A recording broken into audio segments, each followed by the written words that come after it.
Hello friends, welcome to Shikkhangan. আজকে আমরা class 4 butterfly বইয়ের পেজ নাম্বার 67 অর্থাৎ লেসন 6টা আজকে আমরা পড়া শুরু করব। দেখো লেসন 6-এ কী আছে। লেসন 6-টে যে গল্পটা পড়ব তার নাম হচ্ছে স্বদেশ। তো স্বদেশ কথাটার মানে আমরা জানি নিজের দেশ, নিজের দেশকে স্বদেশ বলা হয়। তো এখানে আবার স্বদেশ একটি ছেলের নাম এই গল্পে।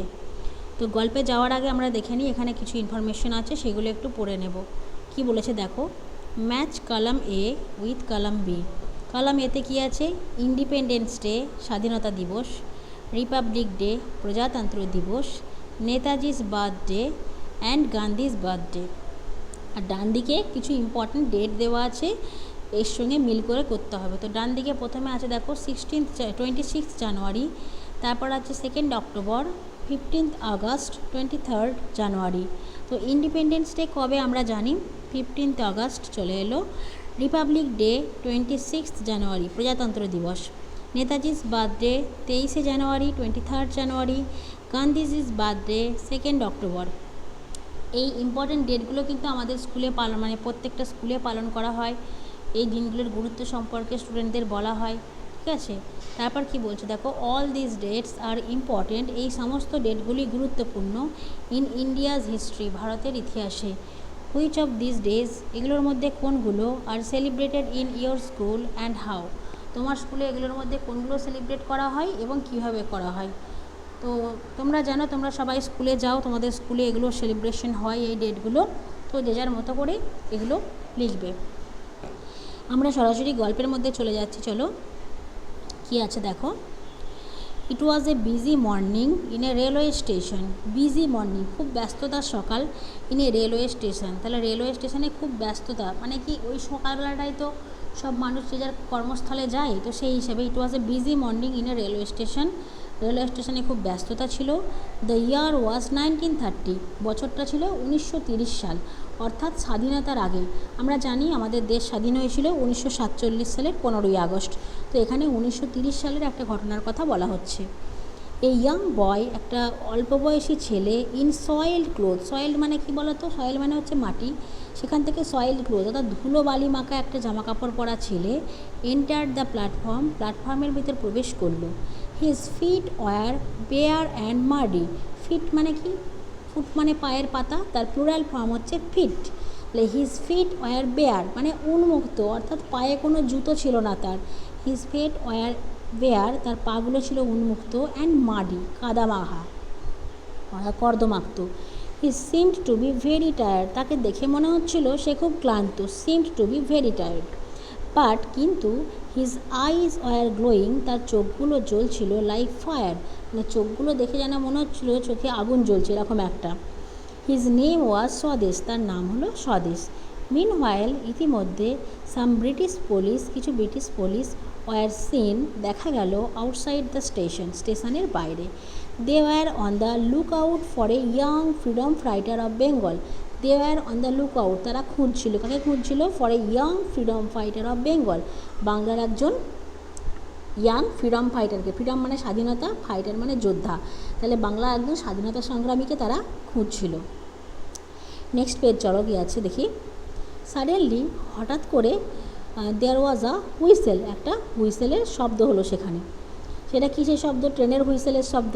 এই ক্যালকাটা বাউন্ড ট্রেন, এটা কলকাতা যাওয়ার ট্রেন, ওয়াজ কামিং, আসছিল, টু প্ল্যাটফর্ম নাম্বার 2, 2 নম্বর প্ল্যাটফর্মে। Swadesh clasped his canvas tightly, canvas bag tightly. Swadesh clasp মানে কি, কোনো কিছু জড়িয়ে ধরা, তাহলে তার যে ব্যাগটা ছিল সেই ব্যাগটাকে শক্তপোক্ত করে ধরলো। যেমন আমরা ট্রেনে ওঠার আগে আমাদের লাগেজ থাকলে সেগুলো গুছিয়ে নিই, সেরকম সেও ভালো করে গুছিয়ে নিল। হি বোর্ডেড দ্য ট্রেন, সেই ট্রেনের মধ্যে উঠলো। বোর্ড মানে কি, ট্রেনে চড়া বা কোনো কিছু যানবাহনে চড়া। যে বোর্ডেড দ্য ট্রেন, ট্রেনে চড়লো। And took a corner seat, একটা কর্নার সিটে বসলো। দ্য ট্রেন স্টার্টেড মুভিং, ট্রেনটা চলতে শুরু করলো। He recalled the incidents of the previous evening. Recall কথাটার মানে কি, স্মরণ করা, পুরনো জিনিস স্মরণ করা। দ্য ইনসিডেন্টস মানে ঘটনা, অফ দ্য প্রিভিয়াস ইভিনিং অর্থাৎ আগের দিন সন্ধ্যায় কী ঘটনা ঘটেছিল সেই ঘটনাগুলো সে মনে করতে লাগলো। এবার কী ঘটনা ঘটেছিল সেগুলো আমরা গল্পটা কন্টিনিউ করলে বুঝতে পারবো। তার আগে চলো আমরা দেখে নিই, এখানে কতগুলো সিনোনিম দেওয়া আছে। দেখো, সয়েল মানে ডার্টি, ডার্টি মানে নোংরা, সয়েল মানে ধুলোবালি কাদা মাখা। বেয়ার মানে উন্মুক্ত, দেখো আনকভার্ড মানে কোনো কিছু ঢাকা না থাকা। মিন হোয়াইল অ্যাট দ্যাট টাইম অর্থাৎ সেই মুহূর্তে। ফ্রিডম স্বাধীনতা, ইন্ডিপেন্ডেন্স। ক্লাচড গ্র্যাস্পড মানে আঁকড়ে ধরা। বোর্ডেড কট ইনটু কোনো কিছুতে যানবাহনে ওঠা। রিকল্ড স্মরণ করা, রিমেম্বার্ড। প্রিভিয়াস আগের, হুইচ কামস বিফোর অর্থাৎ যেটা আগে ঘটেছে। তো তোমরা এই ইংরাজি মানেগুলো অবশ্যই মুখস্থ করবে। চলো আমরা এবার নেক্সট পেজে চলে যাই। নেক্সট পেজে কী আছে দেখো, অ্যাক্টিভিটি 1। অ্যাক্টিভিটি 1-এ কী করতে হবে, কমপ্লিট দ্য ফলোয়িং সেন্টেন্সেস, নিচের বাক্যগুলো সম্পূর্ণ করো with words from the text, text থেকে শব্দ নিয়ে।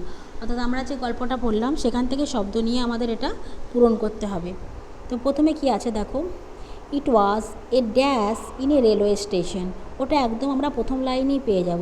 ইট was a busy morning, BUSY busy morning, MORNING। It was a busy morning in a railway station. 2 নম্বর, a young boy in dash enter the platform, একটা young ছেলে প্রবেশ করলো প্ল্যাটফর্মে। কীভাবে প্রবেশ করলো, ইন সয়েলড ক্লোথস। তাহলে 2 নম্বরে আমরা কী লিখব, soiled clothes, SOILED, soiled clothes, CLOTHES, clothes, in soiled clothes.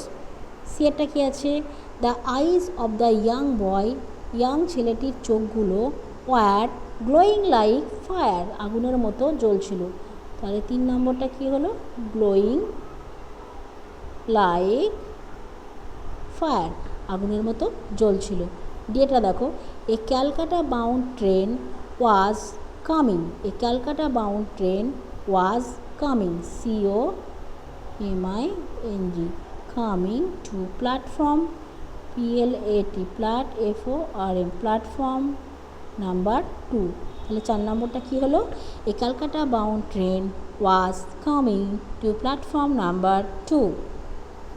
এবার দেখো অ্যাক্টিভিটি 2-এ কী আছে, he recalled the incidents of the previous evening, সে আগের দিনের রাত্রের মানে সন্ধ্যেবেলা ঘটে যাওয়া ঘটনাগুলো স্মরণ করলো। হোয়াট আর দ্য থিংস, সেই জিনিসগুলো কী হতে পারে, that you think are he recalled, যেগুলো তোমার মনে হয় সে স্মরণ করেছে। Discuss with your partner and make a list of those, বলছে কী ঘটনা হতে পারে যেগুলো তার সঙ্গে ঘটেছে। তো সেটা গল্পটা পড়লে আমাদের কাছে ঘটনাটা ক্লিয়ার হবে। তবে আমরা যেটুকুন পড়েছি সেখান থেকে বুঝতে পারছি যে তার সঙ্গে খুব একটা ভালো কোনো ঘটনা ঘটেনি। কারণ কি, তার বাহ্যিক অবস্থা, অর্থাৎ তার পায়ে কোনো জুতো ছিল না, সারা শরীর কাদা মাখা আলুথালু অবস্থায়, চোখগুলো একটা অস্বাভাবিকভাবে মনে হচ্ছিলো যেন আগুন জ্বলছে, এরকম একটা তার বডি শরীরের অবস্থা ছিল। তো সেটা দেখে আমরা বুঝতে পারছি তার সঙ্গে খুব খারাপ কিছু একটা ঘটেছে, এরকম কোনো ঘটনা। তো কী ঘটনা ঘটেছে সেটা আমরা নেক্সট ভিডিওতে গল্পটা কন্টিনিউ করলে বুঝতে পারবো। আর নেক্সট ভিডিও পাওয়ার জন্য তোমরা চ্যানেলটা অবশ্যই সাবস্ক্রাইব করে দিও। Thanks for watching.